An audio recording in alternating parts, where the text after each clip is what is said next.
எல்லாருக்கும் வணக்கம். நான் Hema Subramanian. Welcome to home cooking Tamil. நிறைய பேர் சிம்பிள் அண்ட் ஈஸி ரெசிபிஸ் காட்டுங்கன்னு கேட்டிருந்தீங்க. ஸோ உங்களுக்காக இன்றைக்கி ஒரு சூப்பர் ஈஸியான தக்காளி சாதம் ரெசிபி தான் காட்ட போகிறேன். இது நம்ம ப்ரெஷர் குக்கரில் செய்ய போகிறோம். வாங்க எப்படி செய்கிறதுன்னு பார்க்கலாம்.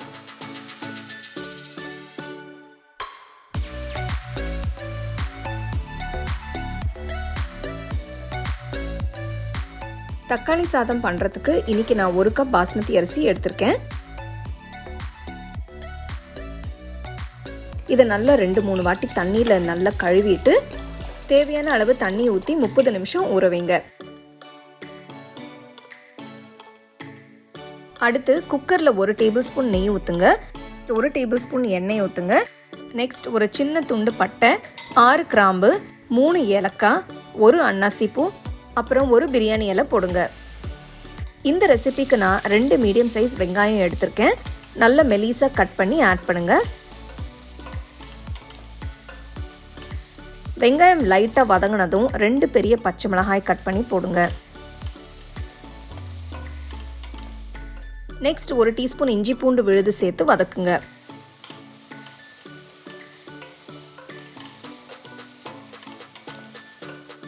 அடுத்து 4 தக்காளி நறுக்குனது சேர்த்து வதக்குங்க.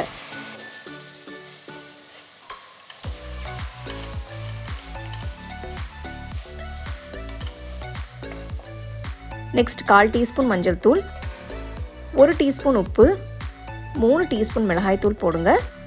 உங்கள் டேஸ்ட்டுக்கு ஏற்ற மாதிரி காரத்தோட அளவு அட்ஜஸ்ட் பண்ணிக்கோங்க. அடுத்து 1 டீஸ்பூன் கரம் மசாலா தூள் போடுறேன். நல்லா மிக்ஸ் பண்ணுங்க.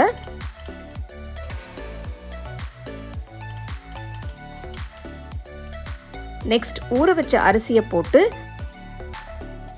மிக்ஸ் பண்ணுங்க.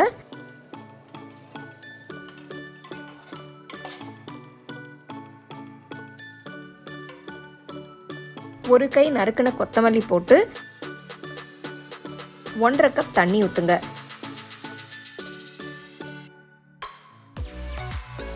அரிசி உடையாம லைட்டா மிக்ஸ் பண்ணுங்க. குக்கரை மூடி வச்சு மீடியம் ஃப்ளேம்ல 1 விசில் வர வரைக்கும் வேக விடுங்க.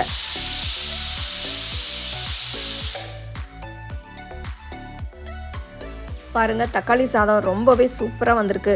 வாசனையும் ரொம்ப சூப்பராக இருக்கு. ரொம்ப ஈஸியாக ஒரு 10 நிமிஷத்தில் நீங்கள் இந்த தக்காளி சாதத்தை ரெடி பண்ணிடலாம். ஈஸியான ரெசிபி, ஆனால் டேஸ்ட் அட்டகாசமாக இருக்கும். கொஞ்சம் தயிர் பச்சடி வத்தல் வச்சு நீங்கள் சர்வ் பண்ணலாம்.